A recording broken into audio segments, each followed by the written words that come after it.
오늘 말씀은 누가복음 13장 22절로 35절의 말씀입니다. 함께 읽습니다. 예수께서 각성 각 마을로 다니사 가르치시며 예루살렘으로 여행하시더니 어떤 사람이 여짜오되 주여 구원을 받는 자가 적으니이까 그들에게 이르시되 좁은 문으로 들어가기를 힘쓰라 내가 너희에게 이르노니 들어가기를 구하여도 못하는 자가 많으리라. 집주인이 일어나 문을 한 번 닫은 후에 너희가 밖에 서서 문을 두드리며 주여 열어주소서 하면 그가 대답하여 이르되 나는 너희가 어디에서 온 자인지 알지 못하노라 하리니 그때에 너희가 말하되 우리는 주 앞에서 먹고 마셨으며 주는 또한 우리의 길거리에서 가르치셨나이다 하나 그가 너희에게 말하여 이르되 나는 너희가 어디에서 왔는지 알지 못하노라. 행악하는 모든 자들아 나를 떠나가라 하리라. 너희가 아브라함과 이삭과 야곱과 모든 선지자는 하나님 나라에 있고 오직 너희는 밖에서 쫓겨난 것을 볼 때에 거기서 슬피 울며 이를 갈리라. 사람들이 동서남북으로부터 와서 하나님의 나라 잔치에 참여하리니 보라 나중된 자로서 먼저 될 자도 있고 먼저 된 자로서 나중될 자도 있느니라 하시더라. 곧 그때에 어떤 바리새인들이 나와서 이르되 나가서 여기를 떠나소서 헤롯이 당신을 죽이고자 하나이다. 이르시되 너희는 가서 저 여우에게 이르되 오늘과 내일은 내가 귀신을 쫓아내며 병을 고치다가 제3일에는 완전하여지리라 하라. 그러나 오늘과 내일과 모레는 내가 갈 길을 가야 하리니 선지자가 예루살렘 밖에서는 죽는 법이 없느니라. 예루살렘아 예루살렘아 선지자들을 죽이고 내게 파송된 자들을 돌로 치는 자여 암탉이 제 새끼를 날개 아래에 모음같이 내가 너희의 자녀를 모으려 한 일이 몇 번이냐. 그러나 너희가 원하지 아니하였도다. 보라 너희 집이 황폐하여 버린 바 되리라. 내가 너희에게 이르노니 너희가 주의 이름으로 오시는 이를 찬송하리로다 할 때까지는 나를 보지 못하리라 하시니라. 좁은 문, 좁은 길이란 제목으로 말씀 증거합니다. 우리가 읽고 있는 누가복음의 특징 중에 하나는 예수님 사역의 자취를 가장 상세히 기록하면서도 가르침을 전하신 성읍들이나 마을들의 이름을 명확히 기록하진 않고 있다는 것입니다. 이는 지리적 배경이 아닌 주님이 가르치신 내용에 무게중심을 두고 있는 까닭이죠. 대신 한 곳만은 반복적으로 명확하게 언급하고 있습니다. 그곳이 바로 십자가 사건이 일어날 최종 목적지인 예루살렘이죠. 곧 누가는 데오빌로를 비롯한 이방의 수신자들이 혹시나 복잡하게 느낄지도 모른다는 생각으로 지명들의 언급은 최대한 삼가고 대신 십자가 사건이 일어나는 예루살렘을 부각하고 있는 것입니다. 대단히 치밀한 글의 구성이라고 볼 수가 있어요. 자, 그렇게 오늘 주님은 한 성읍에서 질문을 받으셨어요. 23절입니다. 어떤 사람이 여짜오되 주여 구원을 받는 자가 적으니까. 여기서도 질문의 내용은 명확히 기록하되 질문하는 사람의 신분은 밝히지 않고 있습니다. 앞서 장소를 명확히 밝히지 않은 것과 같은 목적으로 질문한 사람보다 질문 자체에 집중하기 위함입니다. 대신 질문 자체는 심오하고 실제적이에요. 주여 구원을 받는 자가 적으니까. 그러면 왜 이 질문을 했을까요? 그것은 아마도 주님 주변으로 사람들이 많이 몰려오고 가시는 곳마다 사람으로 가득 채워지는데 그 사람들이 잠시 후에는 썰물처럼 빠져나가는 것을 실망스러운 마음으로 보며 했던 질문인 것 같습니다. 이에 주님은 바로 답하시죠. 24절 좁은 문으로 들어가기를 힘쓰라. 내가 너희에게 이르노니 들어가기를 구하여도 못하는 자가 많으리라. 아멘. 자, 여기서 중요한 단어가 나오지요. 좁은 문, 곧 믿음의 길과 구원의 길은 좁은 문 뒤에 있다는 거예요. 그리고 좁은 문이 좁은 문인 이유는 그것으로 가는 게 우리의 본성을 거스르는 일이기 때문입니다. 여러분, 사람은 본능적으로 안녕, 안전, 안락, 한자어로 편안할 안을 구합니다. 위험한 길, 힘든 길, 고생스러운 길은 직감적으로 알고 피하기 일수라는 거예요.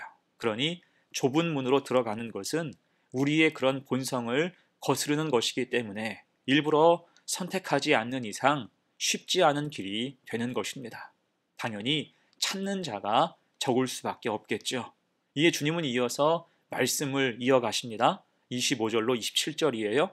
집주인이 일어나 문을 한 번 닫은 후에 너희가 밖에 서서 문을 두드리며 주여 열어주소서 하면 그가 대답하여 이르되 나는 너희가 어디에서 온 자인지 알지 못하노라 하리니 그때 너희가 말하되 우리는 주 앞에서 먹고 마셨으며 주는 또한 우리의 길거리에서 가르치셨나이다 하나 그가 너희에게 말하여 이르되 나는 너희가 어디에서 왔는지 알지 못하노라 행악하는 모든 자들아 나를 떠나 가라 하리라. 아멘. 이 말씀의 핵심이 뭡니까? 착각하지 말라는 거예요. 좁은 문 앞까지 와서 같이 어울려서 먹고 마신 것, 말씀을 듣고 가르침을 받은 것은 사실 아무것도 아닐 수 있다는 거예요. 거기까지는 누구나 할 수 있는 일이라는 겁니다. 좁은 길로 직접 가지 않는 이상 그 직전까지 왔었다고 나중에 애걸복걸 사정해도 한 번 닫힌 구원의 문은 다시 열리지 않는다는 것입니다. 자, 그리고 이어서 28절로 30절 말씀을 이어가시죠. 너희가 아브라함과 이삭과 야곱과 모든 선지자는 하나님 나라에 있고 오직 너희는 밖에 쫓겨난 것을 볼 때에 거기서 슬피 울며 이를 갈리라. 사람들이 동서남북으로부터 와서 하나님 나라 잔치에 참여하리니 보라 나중된 자로서 먼저 될 자도 있고 먼저 된 자로서 나중될 자도 있느니라 하시더라. 아멘. 이 말씀이 참 중요합니다. 이것은 그릇된 선민의식에 갇혀서 사는 사람들에 대한 경고지요. 누가복음 3장에서 세례 요한이 했던 외침이 떠오르는 말씀입니다.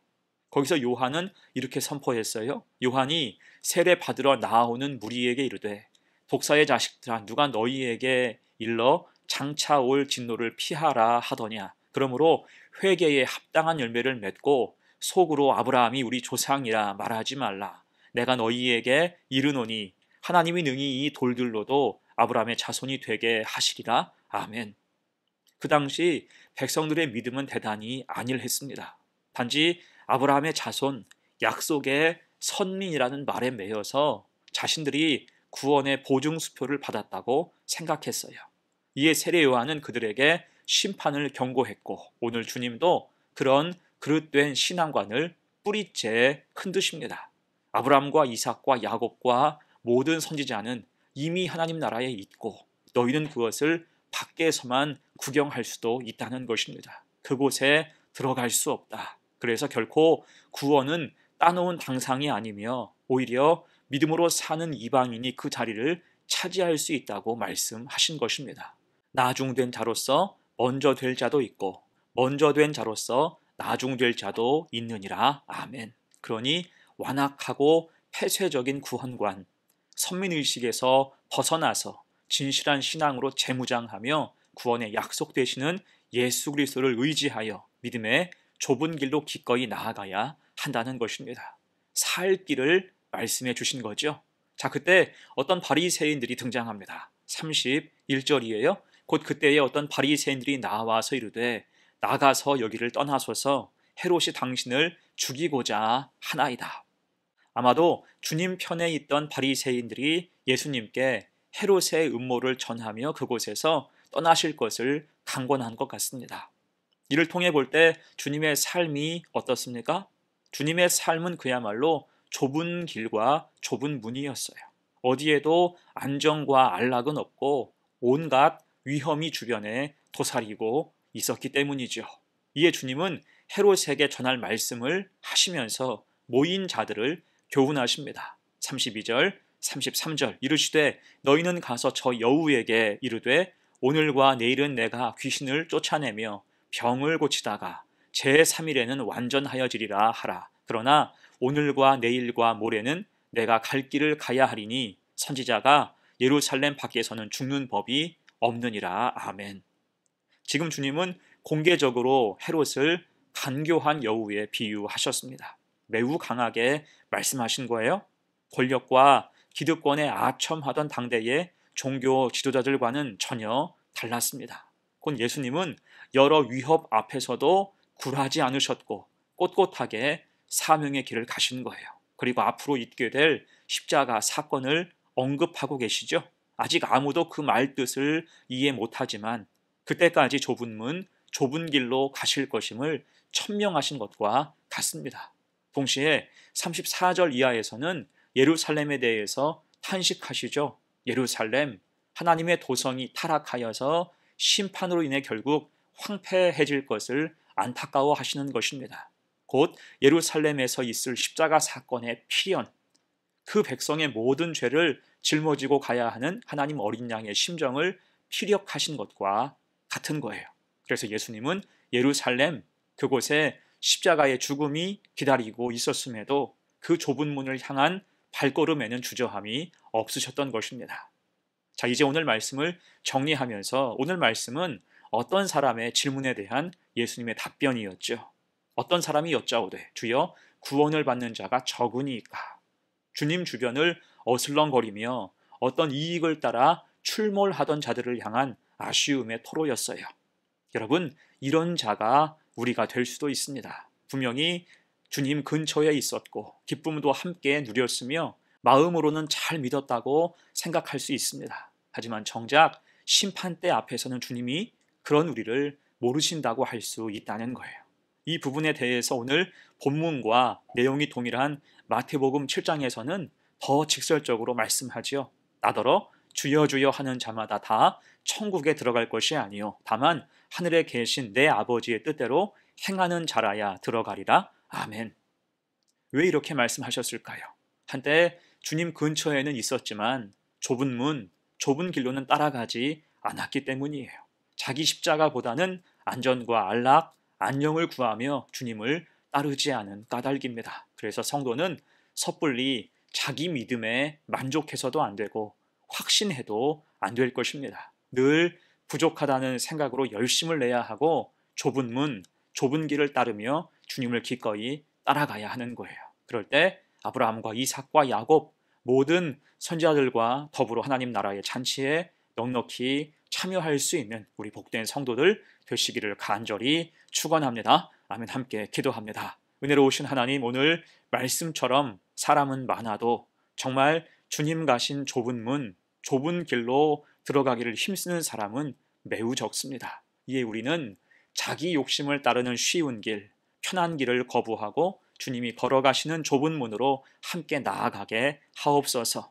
자기 십자가를 지고 주님을 따르게 하옵소서. 그래서 교만으로 착각하는 성도가 아니라 겸손으로 끝까지 믿음의 길을 가는 성도들 되게 하옵소서. 감사드리며 예수님의 이름으로 기도합니다. 아멘.